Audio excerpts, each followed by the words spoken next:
Miren, una de las cosas que fueron transformándose con el tiempo en la iglesia fue el tema de los sacramentos u ordenanzas.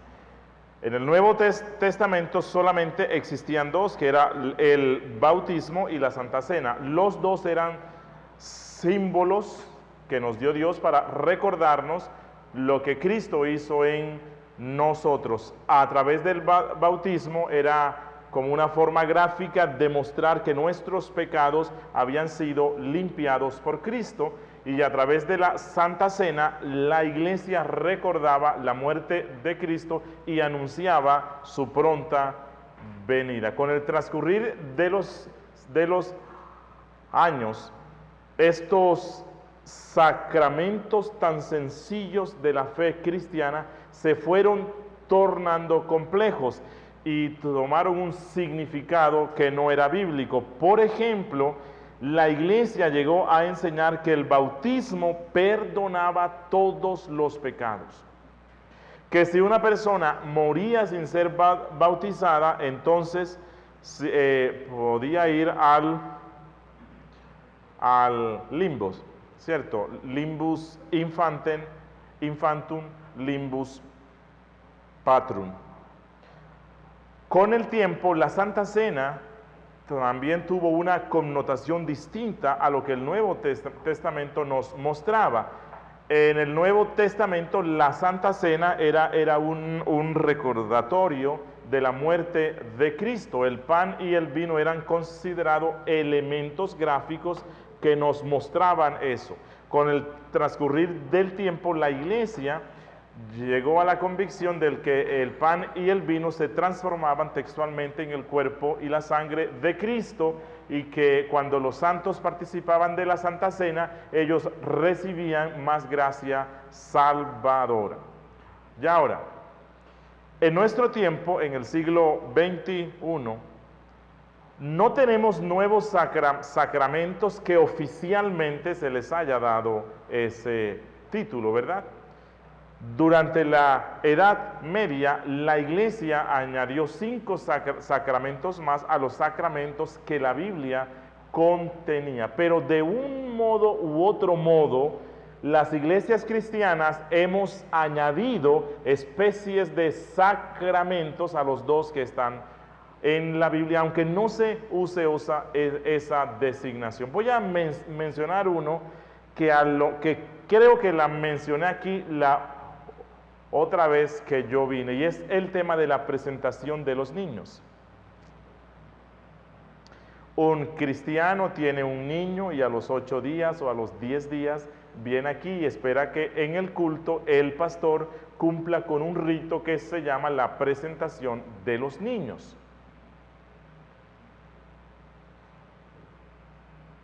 La pregunta es, ¿enseña el Nuevo Testamento un rito así, un sacramento así o una ceremonia? ¿Enseña el Nuevo Testamento que dentro del culto debe haber algo que se llama la presentación de los niños? No. Usted dirá, pero es que los papás les llevaban los niños a Cristo. Bueno, pero eso nada tiene que ver con un rito que se llame la presentación de los niños. No, pastor, es que recuerde que en Lucas capítulo 12 nos dice que el niño Jesús fue llevado al templo para ser presentado, así que nosotros hacemos eso. Pero lo que usted hace hoy nada tiene que ver con lo que hicieron con Cristo, porque con Cristo estaban cumpliendo con un rito del Antiguo Testamento. Y recuerden que todos los ritos del Antiguo Testamento fueron cumplidos en Cristo. Y una vez que Cristo vino y Cristo cumplió con la ley y Cristo fue muerto y resucitado, toda la carta a los hebreos dice que las sombras ya no se necesitan, y todas las ceremonias del Antiguo Testamento eran sombras, que cuando Cristo vino ya no se necesitan más. El rito de la presentación de los niños en el Antiguo Testamento era para la redención de los niños. Los niños eran comprados a Dios. ¿Pero cuáles? No todos. Únicamente se presentaban en el templo los niños varones primogénitos. Únicamente, no eran todos los niños.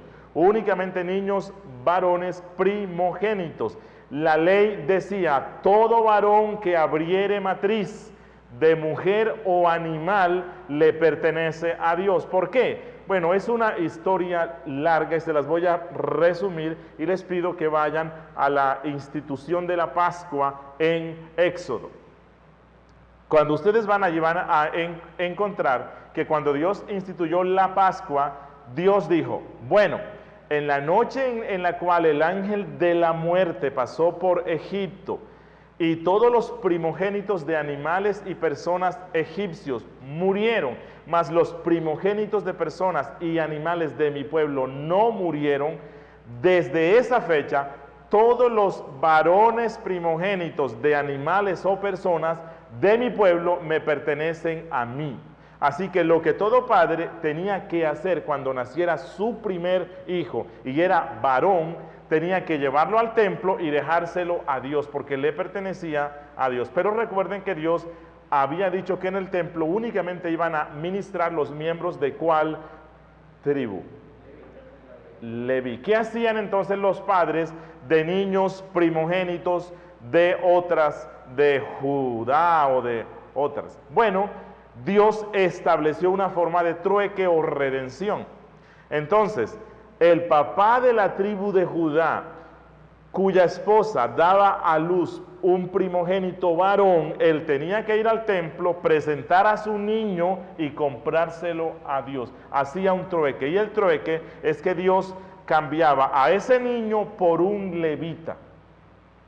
Y en esa ceremonia de la presentación de los niños, los padres tenían que llevar un sacrificio para que se diera realmente ese cambio y Dios lo comprara. Así que cuando el niño Jesús fue presentado al templo, fue presentado para su redención. Y no creo que ningún padre haga eso hoy cuando trae a su niño al templo. Bueno, cuando elevamos el rito de cuando elevamos la presentación de los niños a un rito y que todos los padres tienen que cumplirlo, estamos añadiendo un sacramento más a lo que la Biblia dice. Pero están otros, ¿cierto? El que quiere ser sano tiene que pasar acá al frente, debe traer una siembra, debe dejarse imponer las manos, le deben rociar aceite, debe irse al piso, porque si no, no pasa nada. Bueno, eso es un sacramento, es un rito que se le adiciona a nuestra fe. ¿Tú quieres ser bendecido? Bueno, si tú quieres ser bendecido, entonces tienes que pasar acá y traer una suma de tanto y hacer esto y hacer esto otro. Bueno, eso nada tiene que ver con los principios bíblicos. Hoy día los cristianos hemos adicionado muchos más sacramentos a nuestra fe, aunque no lo decimos textualmente. Ok, vamos a ir rápido porque el tiempo se nos fue. Otras de las cosas que empezaron a cambiar poco a poco en la iglesia y que condujeron a una necesidad de reforma fueron las prácticas populares. Cuando digo prácticas populares, es que los pastores no enseñaban eso, pero la gente lo empezó a practicar. Poco a poco, y como dije antes, con el tiempo eso se generalizó tanto que la iglesia lo aceptó como un dogma, cuando no era. ¿Por qué? Porque existe la tendencia pecaminosa en los pastores y líderes de querer agradar a todas las personas. Que las personas que vienen a la iglesia se sientan cómodas, que no se nos vayan, que en el templo quepa todo el que quiera venir independientemente de las prácticas que tengan. Y eso fue lo que pasó en el siglo II, siglo III, siglo IV, hasta el siglo XVI. Los líderes religiosos deseaban tener templos llenos a costa de lo que fuera. Y mucha gente pagana que iba convirtiéndose traía sus propias costumbres. Y una de estas distorsiones en las prácticas populares fue la mariología, que empezó como algo simple. Mire, empezó con una buena intención y hay que tener mucho cuidado con las buenas intenciones que algunas personas tienen de introducir cosas a la iglesia. La reforma es, no vamos a hacer nada que la Biblia no lo diga. Ay, pastor, es que ¿por qué no hacemos una obra de teatro en el culto del domingo? Eso puede ayudar para que los niños entiendan y la gente se distrae. Bueno, lo que la iglesia bíblica hace es, vamos a ver si la Biblia autoriza que podamos incorporar dentro de los elementos del culto una obra de teatro. Y entonces usted busca Hechos, busca todo el Nuevo Testamento y encuentra que en el culto únicamente estaban cánticos o himnos, oraciones, predicación, celebración de los sacramentos, recogían las ofrendas y no hay más. Ah, bueno, entonces no. Ay, pastor, pero es que es una buena intención. Sí, pero de buenas intenciones está lleno el infierno. Y esas buenas intenciones fueron distorsionando la doctrina. En un principio, la gente le quería dar una exaltación a la Virgen. Recuerden que cuando se le pareció el ser angélico a la Virgen, dijo, y te llamarán bienaventurada todas las generaciones. Así que los buenos cristianos del siglo II deseaban dar ese reconocimiento, pero luego ese reconocimiento se convirtió en una práctica de elevada veneración. Al principio simplemente era una veneración, pero luego se convirtió en verdadera adoración, no patrocinada por los líderes religiosos, sino que el pueblo empezó a distorsionarla. Por eso es que tenemos que ser muy bíblicos y muy claros con el pueblo, porque el pueblo tiende a perderse y a confundirse. El pueblo tiende mucho al misticismo. Y los pastores tenemos que ponerle freno a ese misticismo desbocado que el pueblo tiene. Ya en el siglo II, un discípulo del apóstol Juan dice que lo que Eva perdió con su desobediencia, María lo recuperó con su obediencia. Y ahora, él no estaba adorando a la Virgen, él era un verdadero cristiano, pero estas palabras no contextualizadas y no dichas de una forma clara, sino ambigua, con el tiempo se convirtieron en el sustento para la adoración a la Virgen María. Vamos a ir rápido. Otra de las desviaciones fue la intercesión de los santos. Y esto empezó como algo sencillo. Miren, todo mártir cristiano, obviamente que las iglesias tenían un aprecio inmenso. Esa persona había dado su vida por Cristo y la gente los amaba. Con el tiempo empezaron a amarlos tanto y a recordarlos tanto y a pensar que esos hombres tenían que estar en un lugar especial en la presencia de Dios porque dieron su vida por Cristo, que pensaron que a lo mejor ellos podían escuchar sus ruegos y presentarlos ante Dios. Mire, los evangélicos también tenemos nuestra intercesión de santos. Si la Biblia dice que si alguien está enfermo venga a los ancianos, ¿por qué tenemos que esperar a tener una campaña con Benny Hinn para que Él sea el que nos sane? ¿Acaso Dios dijo que se hiciera eso? Los evangélicos también tienen sus santos mediadores y eso es idolatría. Y el pueblo evangélico hoy se ha vuelto idólatra porque sigue al hombre y no sigue a Cristo. Otra práctica, y se las doy muy rápida porque el tiempo se nos fue.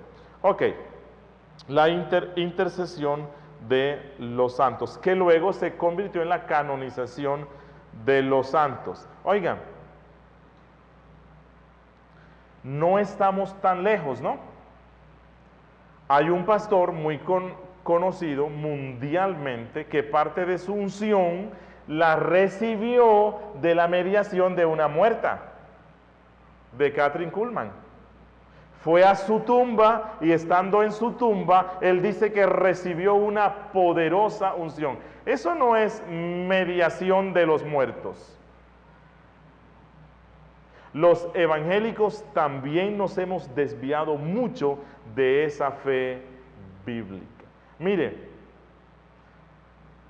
Cuando las personas se les dicen, si tú quieres ser sano, pon la mano en la radio o en el televisor.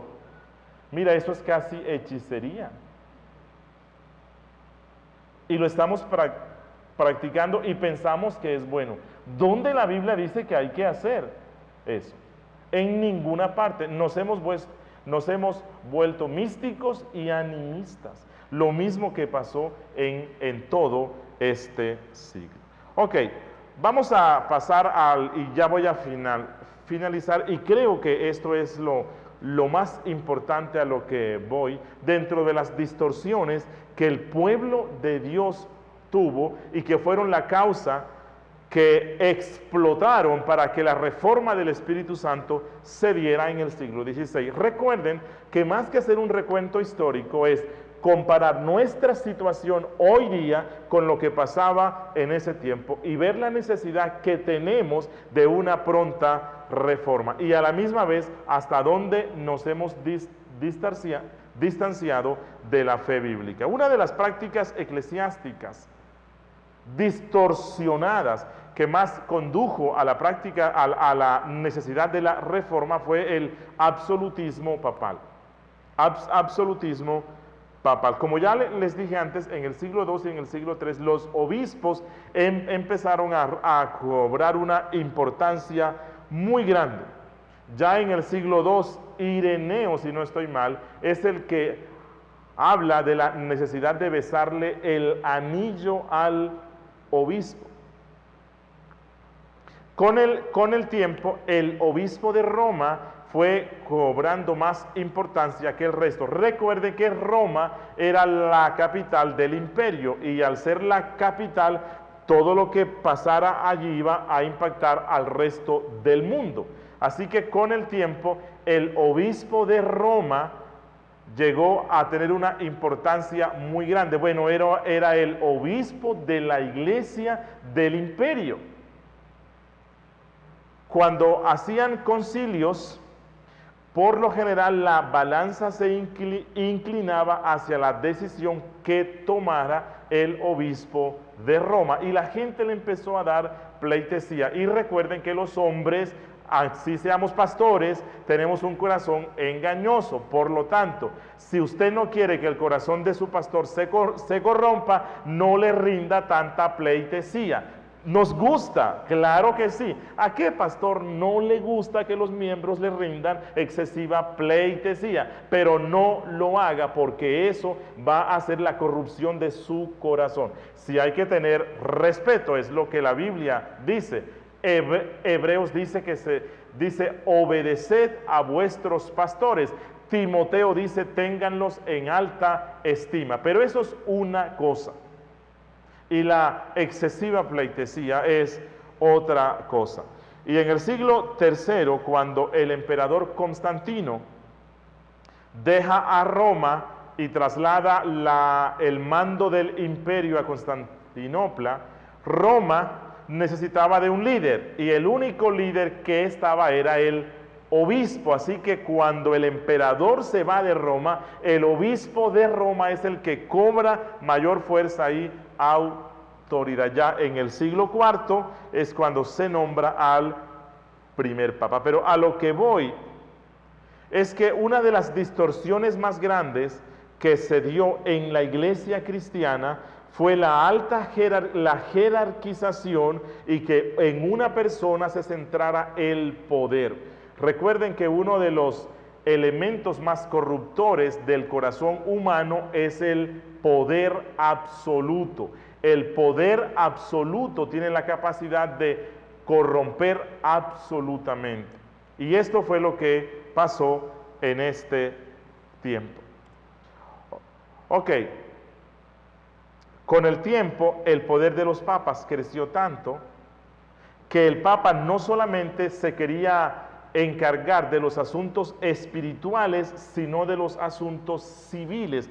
Ya en el siglo XIII, el papa, creo que está por aquí escrito, el papa Inocente III, que de inocente solamente el nombre, se convirtió en prácticamente el emperador del mundo. Quitaba y ponía reyes a su antojo.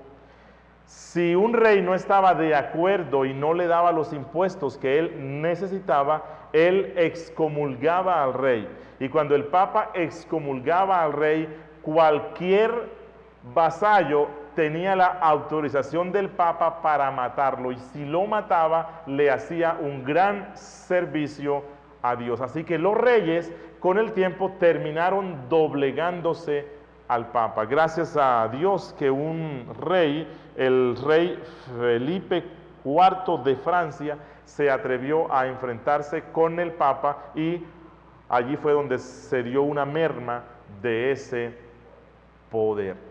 Y ahora, ¿será que los evangélicos hoy día tenemos papas?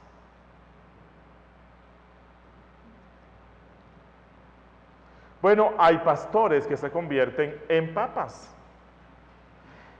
Que en la iglesia no se puede hacer nada y nadie puede tomar decisiones si el pastor no dice que sí. Incluso hablo de decisiones personales.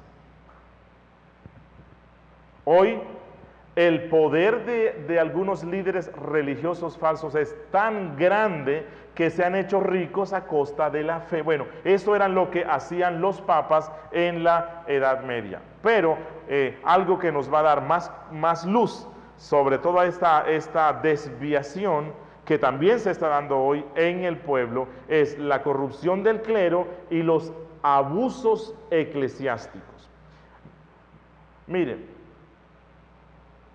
si el Papa, si el líder religioso estaba interesado más que todo en la política y en el control de este mundo y de las cosas mundanales, eso condujo a que los líderes religiosos hicieran lo mismo. Bueno, es algo parecido a lo que está sucediendo hoy. Los grandes predicadores evangélicos de la televisión, ¿cuál es el tema del cual más hablan?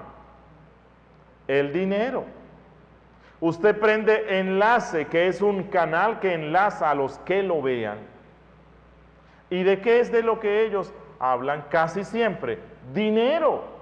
Y hay gente que se pone brava y dice, pero hermano Julio, no de nombres. Bueno, yo por lo general no doy nombres, pero hay nombres que hay que darlos porque somos tan torpes que nos están robando y esclavizando y no nos damos cuenta. Y ese canal que de cristiano tiene poco es un medio para robarle a los incautos.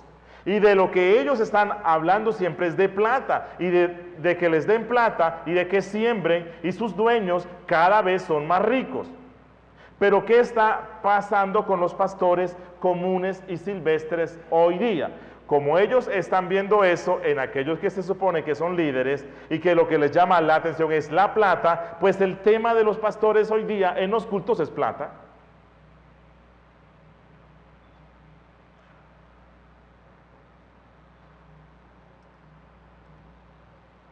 Quiero mencionar unos abusos eclesiásticos que se daban en toda la Edad Media y que fueron un desvío de lo que debe ser un ministro de Cristo.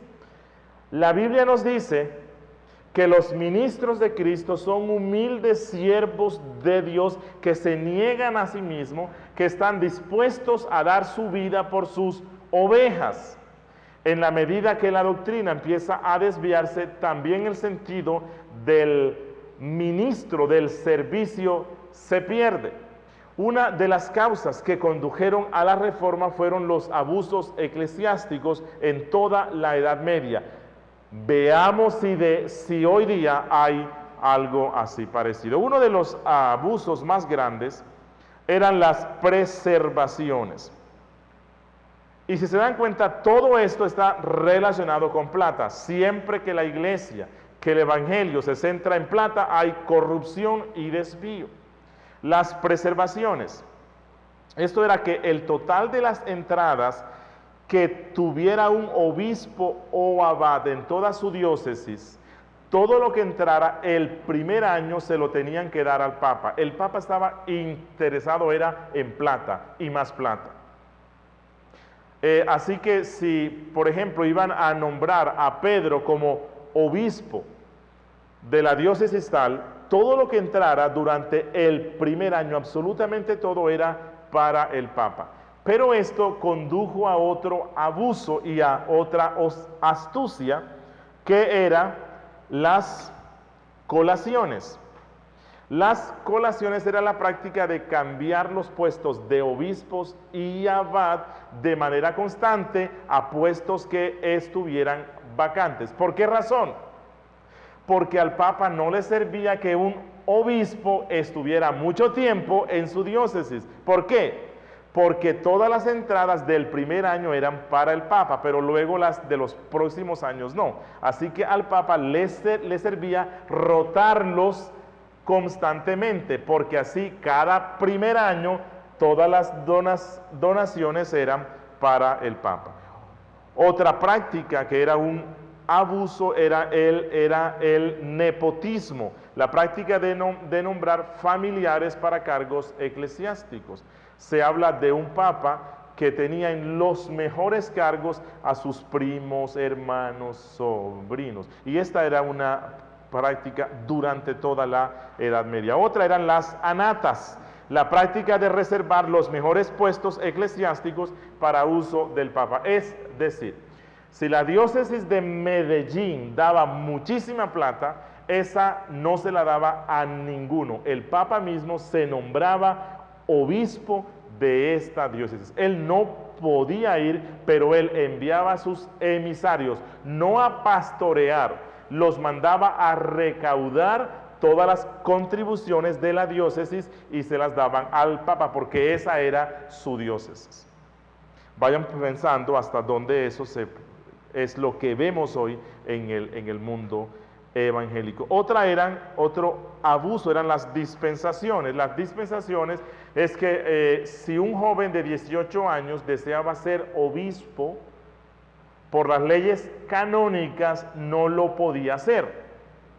Pero el Papa le podía vender una dispensación. ¿Qué era la dispensación? Una excepción.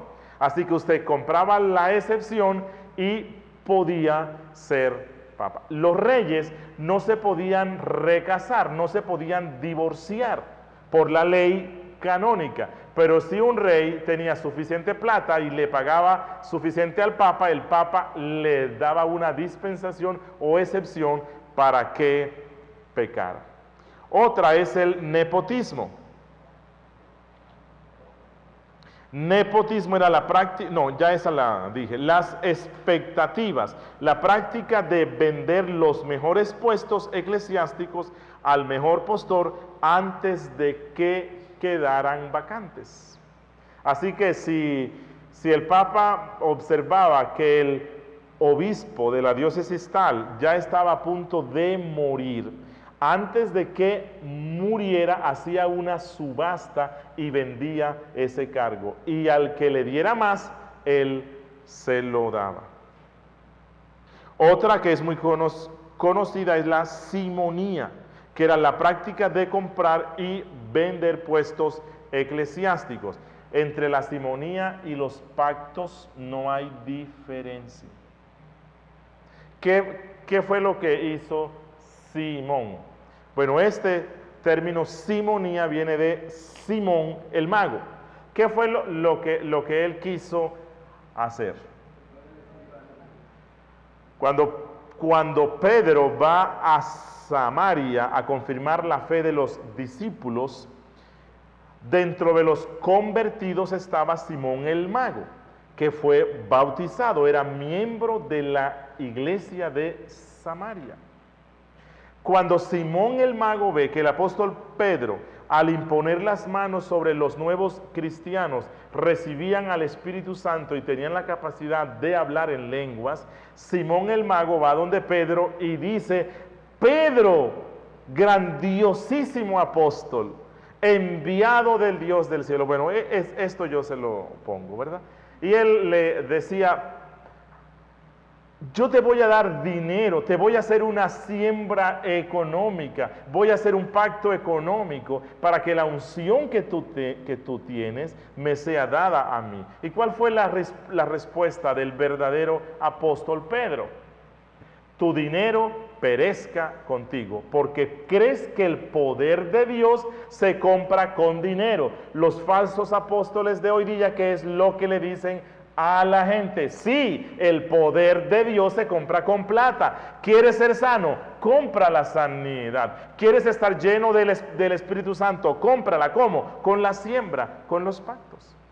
Así que la diferencia entre el catolicismo en toda la edad media y lo que está viviendo la iglesia evangélica hoy es muy poco. Otro abuso era el pluralismo, la práctica de ocupar más de un puesto religioso a la vez. Si la persona tenía plata para comprarle varios cargos al Papa, entonces el Papa se los daba. Se menciona a un joven de unos 25 años que era dueño, era cardenal en 3 partes, obispo en 5 partes, abad en 10 partes. No sé cómo hacía él, pero él enviaba a sus emisarios y recaudaba todos los recursos de cada una de estas diócesis. Si se dan cuenta, los mayores abusos que se dieron durante todo este tiempo antes de la reforma eran de índole económico, y casi siempre las desviaciones doctrinales tienen como fin el abuso económico de la gente. Si ustedes leen las cartas del apóstol Pedro y las de Judas, van a encontrar que cuando ellos describen a los falsos profetas, una de las marcas es que los falsos profetas harán mercadería con la fe. Y esto fue lo que pasó durante todo eso. Pero el abuso eclesiástico más grande fueron las indulgencias. Las indulgencias fueron la gota que rebosó la copa.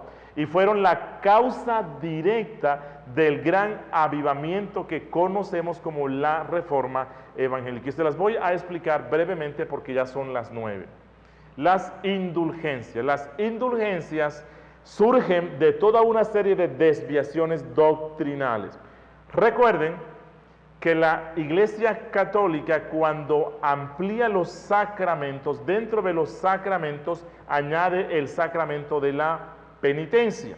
¿En qué consistía esto? Que la persona que pecaba tenía que cumplir con cierta humillación y arrepentimiento, y luego que se daba esto, se declaraba perdonado. En un principio, el pastor era el que decía así, ya veo suficiente humillación, suficiente arrepentimiento, así que te declaro absuelto de tus pecados. Pero,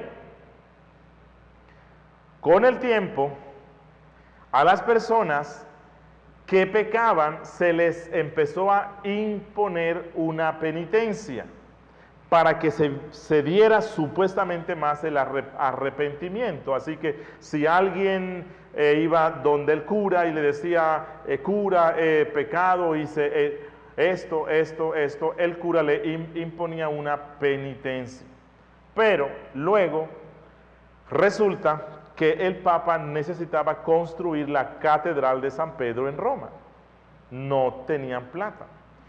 Europa era un continente muy pobre, así que tuvieron que buscarse la forma de sacarle la plata, la poquita plata, al bolsillo de los pobres incautos de toda Europa. Así que al Papa se le ocurrió una maravillosa idea. Y él dijo, ok, dio órdenes para que todos los curas en todo el mundo impusieran para algunos pecados penitencias muy grandes. Por ejemplo, un cojo iba donde el cura y le decía, cura, he pecado, adúltere. Y el cura le decía, bueno, la penitencia que usted tiene es que se vaya a pie hasta Jerusalén. Bueno, un cojo obviamente que no iba a hacer eso. Incluso si emprendía el viaje, nunca iba a llegar. Resulta que los familiares del muerto que no había cumplido con la penitencia quedaban muy angustiados porque la iglesia se había inventado la doctrina del purgatorio. Entonces, todo católico que se le impuso una penitencia y no le alcanzó a cumplir en vida, se iba para el purgatorio, y en el purgatorio iba a sufrir por mucho tiempo. Los familiares aquí quedaban acongojados pensando que su papá, que su mamá, que su hijo estaba sufriendo en las llamas del purgatorio. Así que al Papa se le ocurrió una maravillosa idea. Ok, ya está la penitencia, ya está la doctrina del purgatorio. Me hace falta algo más. Ok, me hace falta algo para ayudar a las personas que están en el purgatorio. Y él dijo, maravilloso. Todos los santos mártires y la Virgen María y los apóstoles y Cristo fueron muy buenos. Hicieron tantas buenas acciones que les alcanzó para su salvación y les sobró. Recuerden que la Iglesia Católica se inventó la doctrina de la salvación por obras. Creer en Cristo y hacer obras. Si no haces las dos cosas, no eres salvo. Como mínimo, te vas para el purgatorio. Así que el Papa dijo, ok, todas las buenas acciones que le sobraron a los mártires, a los santos y a la Virgen, incluso a Cristo, todas ellas son decomisadas y quedan bajo la administración del Banco del Vaticano. Y ellos se inventaron el Banco de Méritos. Así se le llamó, el Banco de Méritos. Así que el Papa y el Vaticano eran los dueños y administradores de las buenas acciones que le sobraron a Cristo, a la Virgen María, a los 12 apóstoles, obviamente sin incluir a Judas, y a todos los mártires. Hicieron tantas que la Iglesia Católica tiene suficientes buenas obras. Pero eso no iba hasta allí.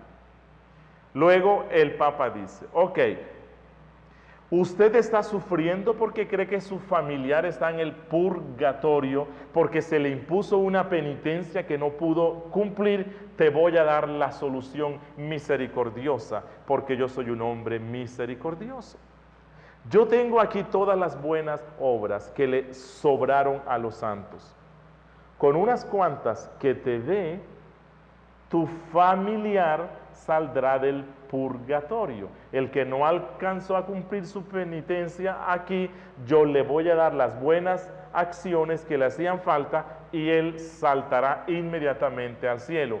Pero el Papa no se las daba gratis, las cobraba. Y eso es a lo que se le llamaba las indulgencias. Las indulgencias eran unos documentos papales que se vendían como si fueran cheques. La gente no compraba plata, compraba buenas obras. Ay, que mi papá era un borracho y mi papá era esto y el cura le impuso una penitencia, no la cumplió, está en el purgatorio. No importa, aquí está la indulgencia.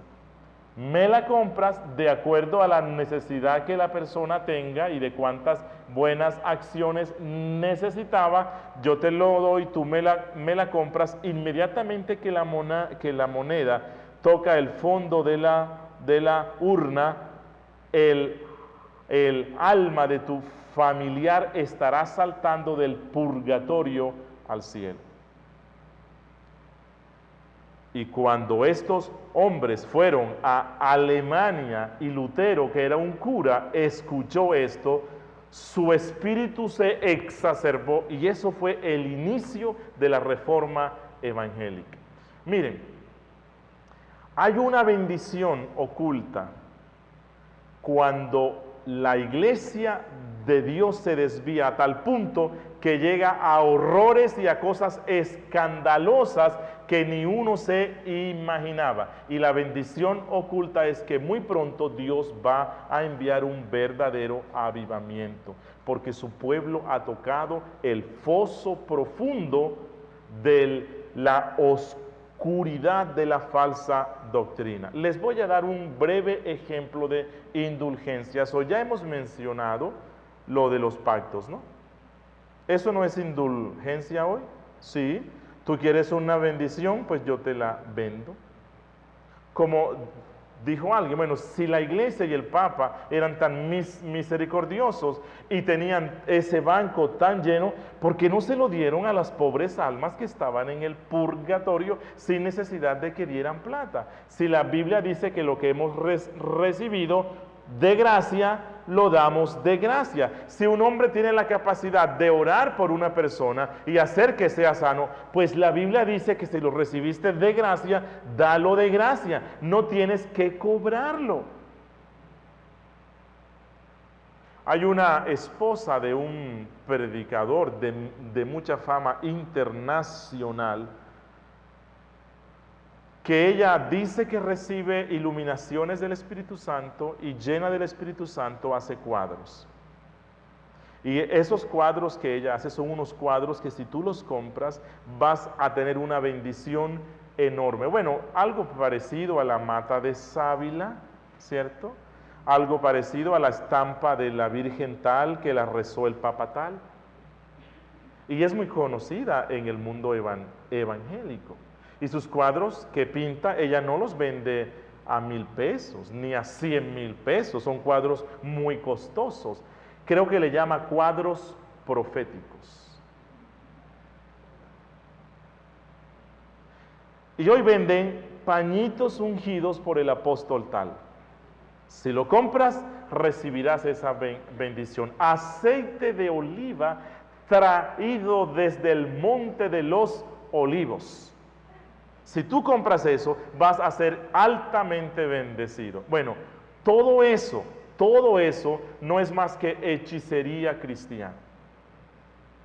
La iglesia evangélica de nuestro tiempo se ha alejado paulatinamente de la fe, lo cual significa que ya estamos tocando la cúspide de la corrupción y el alejamiento de la doctrina bíblica. Y una muestra es la mundanalidad que la iglesia cristiana tiene hoy. La iglesia evangélica de nuestro tiempo se ha vuelto mundana, pero muchísimo, y la iglesia ha entrado al mundo. Cristo dijo que la iglesia es sal de este mundo, que la iglesia es la que debe impactar al mundo. Bueno, hoy no. Hoy lo que pasa es que el mundo es el que impacta a la iglesia. El mundo le dicta la agenda a la iglesia. Nos hemos desviado rotundamente de la doctrina. El mundo es el que nos dice que música se debe cantar en el culto, no Dios. En un tiempo, la música que producía la iglesia cristiana impactaba al mundo, porque era una música distinta, una música que transmitía los valores cristianos. Hoy día no. Hoy día cuanta porquería el mundo saque en nombre de la música y del arte, la iglesia lo toma como arte. Y no todo lo que el mundo llama artístico realmente lo es, porque el mundo se ha distorsionado tanto y el ser humano se ha degradado tanto que cualquier ruido es música, dependiendo del oído que lo escuche. Es decir, el relativismo lo ha influenciado todo, y lo mismo pasa con la iglesia hoy. Cualquier ruido se le llama una buena música para alabar a Dios, pero la Biblia tiene principios para la música en el culto, y la iglesia lo ha abandonado completamente. La psicología, y no digo que la psicología sea del diablo, pero hoy día buena parte de la predicación pastoral no está basada en los principios bíblicos, sino en los principios psicológicos. Y si bien es cierto que la psicología no es del diablo, tampoco la psicología es la Biblia. Y hay cosas en las cuales la psicología choca con lo que la Biblia dice. Y muchos estamos dando preponderancia a los principios filosóficos y psicológicos del mundo que a lo que la Biblia dice. La iglesia cristiana de nuestro tiempo de nuestro tiempo está en una crisis que hace necesario una reforma urgente. Y a lo mejor el Señor quiera usarnos a nosotros para gestar esa reforma en nuestra nación. Preguntas y nos vamos.